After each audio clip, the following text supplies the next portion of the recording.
নমস্কাৰ আজি 10 জানুৱাৰী এই মুহূৰ্তত কেইবাটাও ব্ৰেকিং নিউজ আহি পৰিছে আমি আপোনালোকক পোনপ্ৰথমে সেইসমূহ আগবঢ়াইছো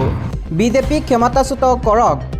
অন্যথা ভৱিষ্যতে বিজেপি চৰকাৰ থাকিলে ভয়ংকৰ পৰিস্থিতি হ'ব অসমত বিপদত পৰিব লাগিব অসমৰ জনতা আগন্তুক নিৰ্বাচনক ভাবি চিন্তি সিদ্ধান্ত লওক সকলোৱে এদিন মূৰ কথাবোৰ উপলব্ধি কৰিব জনতাই বিজেপি ক্ষমতাচ্যুত নকৰিলে অসমখন গভীৰ অন্ধকাৰত ডুব যাব বিগত 5 বছৰে অসমখন থানবান কৰিছে বিজেপিয়ে ভিতৰি অসমখন প্ৰায় ধ্বংসৰ মুখত আহি পৰিছে তথাপিও মুখ্যমন্ত্ৰীৰ মুখত কেৱল মিয়াৰ কথা কিন্তু সেই মিয়াৰ লগতে সহবাগ কৰি আছে বিজেপিয়ে অসমৰ মূল সমস্যা সমাধানৰ বাবে একোৱেই নকৰিলে হিমন্ত চৰকাৰে বিজেপিক পুনৰ কি বিশ্বাসত ভোট দিব অসমৰ জনতাই বিজেপিয়ে যিখন সংবিধান মানি চলে সেইখন ভয়ংকৰ সংবিধান এনেধৰণে এতিয়া বিজেপিৰ বিৰুদ্ধে পুনৰ আক্ৰমণাত্মক ৰূপত প্ৰাক্তন বিজেপি নেতা ৰাজেন গোহাঁই আগবঢ়াইছোঁ ইয়াৰ পাছৰ খবৰ পুনৰ গোৱালপাৰা বৰপেটাত উচ্ছেদ ঘোষণা কৰিছে মুখ্যমন্ত্ৰী হিমন্ত বিশ্ব শৰ্মাই এতিয়াও বহু ভূমি বেদখলকাৰী কবলত আছে জিলাই বিপদত পৰিব সংখ্যালঘু তালিকা প্ৰস্তুত কৰি উচ্ছেদ কৰিবলৈ সাজু হৈছে প্ৰশাসন চৰকাৰৰ সময়সীমাৰ ভিতৰত খালী কৰিব লাগিব ঘৰ জাননী জাৰি কৰা শেষ তাৰিখৰ পূৰ্বে স্থান এৰিব লাগিব বেদখলকাৰীয়ে তাৰিখ উকলি যোৱাৰ পাছতে চলিব প্ৰশাসনৰ বুলডোজাৰ দিব লৈছোঁ ৰাজনৈতিক প্ৰেক্ষাপটৰ এটা খবৰ মিত্ৰতা নহ'লে 44টা সমষ্টিত নিৰ্বাচন খেলিব ৰাইজৰ দলে 2024 ৰণলৈ সাজু বিধায়ক অখিল গগৈ যদি মিত্ৰতা নহয় তেন্তে 44খন আসনত নিৰ্বাচন খেলিব মিত্ৰতাত থাকিলে আমি বিচৰা ধৰণে আসন লাগিব কংগ্ৰেছে আমাক একেবাৰে কম আসন দিলে মিত্ৰতা নহয় আসনক লৈ কংগ্ৰেছক ব্লেকমেইলিং ৰাইজৰ দলৰ অখিল গগৈ অংকই খেলিমেলি কৰিছে বিৰোধীৰ মিত্ৰতাত সংখ্যালঘু অঞ্চলত নিৰ্বাচন খেলিবলৈ মন ৰাইজৰ দলৰ সংখ্যালঘু অঞ্চলত কংগ্ৰেছৰ সৈতে বন্ধুত্ব সুলভ যুঁজত নামিব ৰাইজৰ দল এনেদৰে এতিয়া মন্তব্য কৰিছে ৰাইজৰ দলৰ সভাপতি তথা বিধায়ক অখিল গগৈয়ে দিব লৈছোঁ আন এটা খবৰ মুছলমানৰ সংখ্যা 40% স্পৰ্শ কৰিব অসমলৈ অশনি খবৰ আনিব 2027 লোকপিয়লে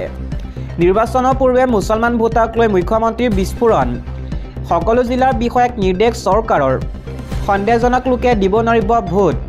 ভোট কৰ্তন কৰা হ'ব হাজাৰ সন্দেহজনক লোকৰ সন্দেহজনক ভোটাৰ থাকিলে অভিযোগ দিয়ক বিৰোধীৰ হাত দাঙি দিছে ফিল্ডত নাই বিৰোধী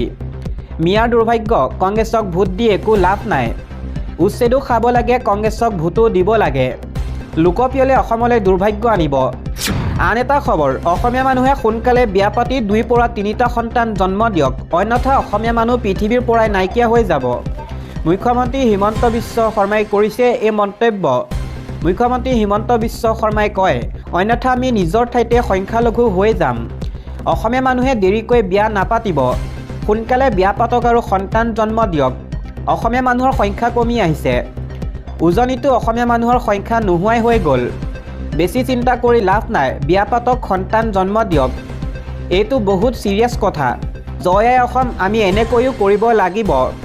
20 পৰা 30 বছৰত অসমীয়া মানুহ নোহোৱা হৈ যাব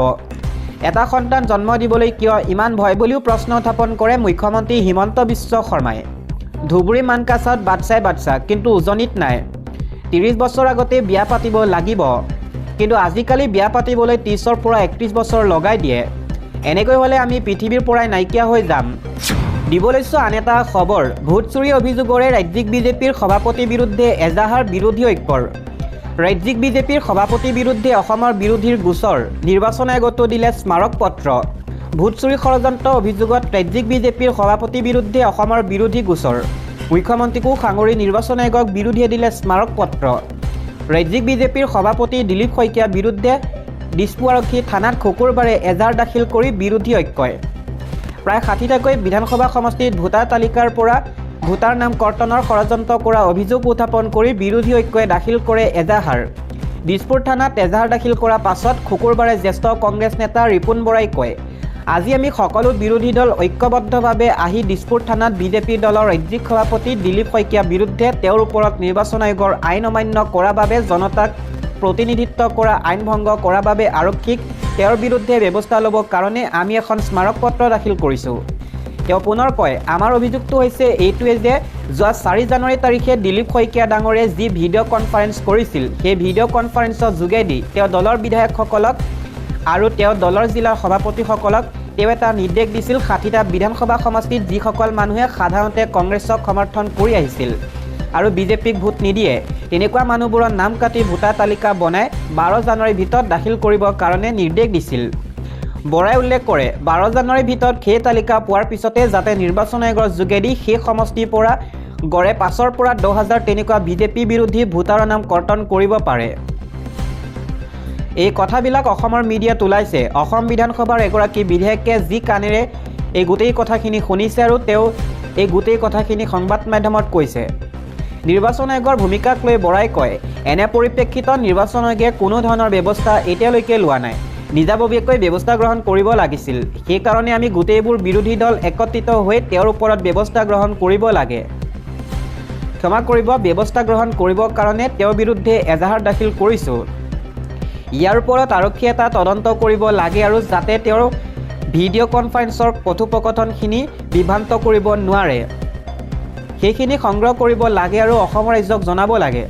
বিৰোধী ঐক্যৰ হৈ থানা আৰু নিৰ্বাচনী আয়োগত উপস্থিত হৈ সাংসদ ৰকিবুল হুছেইন, ৰিপুণ বৰা, মীৰা বৰঠাকুৰ, ৰাজ্য দলৰ ৰাছেল হুছেইন, অজাপৰ সভাপতি লুৰিণজ্যোতি গগৈ, CPIMৰ সুপ্ৰকাশ তালুকদাৰ আদি এজাহাৰ দাখিল কৰাৰ পিছতেই অজাপৰ সভাপতি লুৰিণজ্যোতি গগৈয়ে কয় বিজেপিৰ হাতত নিৰ্বাচন জয় কৰিবৰ বাবে বেলেগ বিকল্প নাই। ভোট চুৰি কৰাক বাদ দি তেওঁলোকৰ বেলেগ কোনো ৰাস্তা নাই। কাৰণ জানে যে অসমৰ সকলো ৰাইজে বিজেপিৰ বিৰুদ্ধে ভোট দিবৰ বাবে ঐক্যবদ্ধ হৈছে আৰু আমাৰ বিৰোধী ঐক্য মঞ্চৰ দলসমূহ ঐক্যবদ্ধভাৱে আগবঢ়াইছোঁ। ভোট চুৰি ঘটনা আমি আগতেই অসমৰ্থিত সূত্ৰত গম পাইছিলোঁ। আগতে 31টা সমষ্টি লক্ষ্য কৰি লৈছিল য'ত ভোট কাটিব, এতিয়া 60টাকৈ বৃদ্ধি কৰিছে দিলীপ শইকীয়া ডাঙৰীয়াই। ইফালে CPIMৰ সুপ্ৰকাশ তালুকদাৰে কয় বজালী জিলাত 155টা বুথত যিবোৰ ভোট মুছলিম প্ৰধান, যাৰ BLOসকল হৈছে মুছলিম, তেনেকুৱা 115টা বুথ তেওঁলোকে বাছি উলিয়াইছে। DC মন্ত্ৰী ৰঞ্জিত কুমাৰ দাস আৰু লগতে আছিল নিৰ্বাচন বিষয়া। তেওঁলোকে 115জন হিন্দু শিক্ষক বাছি লৈছে আৰু তেওঁলোকক আনি কৈছে যে বুথবোৰত তেওঁলোক গৈ ভোটাৰ নাম কটাৰ ব্যৱস্থা কৰিব লাগে। তেতিয়া শিক্ষকবোৰে প্ৰশ্ন কৰিলে যে আপোনালোকে আমাক এইটো লিখিতভাৱে অফিচিয়েলি দিবনে নাই? তেতিয়া কৈছে নাই, আমি অফিচিয়েলি নিদিওঁ। তেওঁ পুনৰ কয় ইতিমধ্যে এইটো নিৰ্বাচন আয়োগকো দিয়া হৈছে। আমি আনুষ্ঠানিকভাৱে অভিযোগ কৰিছোঁ। এতিয়ালৈকে নিৰ্বাচন আয়োগে এটা উত্তৰ দিয়া নাই। গতিকে মই ভাবোঁ যে প্ৰতিটো সমষ্টিত তেওঁলোকে হিচাপ কৰি এনেকুৱা কাণ্ডবোৰ কৰিছে এটা লক্ষ্য যাতে নিৰ্বাচনৰ আচল ফলাফলটো বিকৃত কৰিব পাৰে।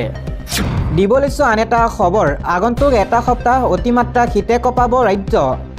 স্বাভাৱিকতকৈ হ্ৰাস পাব ৰাজ্যৰ তাপমাত্ৰা। ডিমা হাছাওৰ কেইবাখনো গাঁৱত হিমপ্ৰবাহ। হাফলঙৰ পৰা 75 কিলোমিটাৰ নিলগত হিমপ্ৰবাহ তথা বৰফ পৰিছে। 3 ডিগ্ৰীলৈ হ্ৰাস পাইছে পাহাৰীয়া অঞ্চলটোৰ তাপমাত্ৰা। ৰাজ্যৰ কেইবাখনো জিলাত ঘন কুঁৱলীৰ সতৰ্কবাণী জাৰি কৰা হৈছে।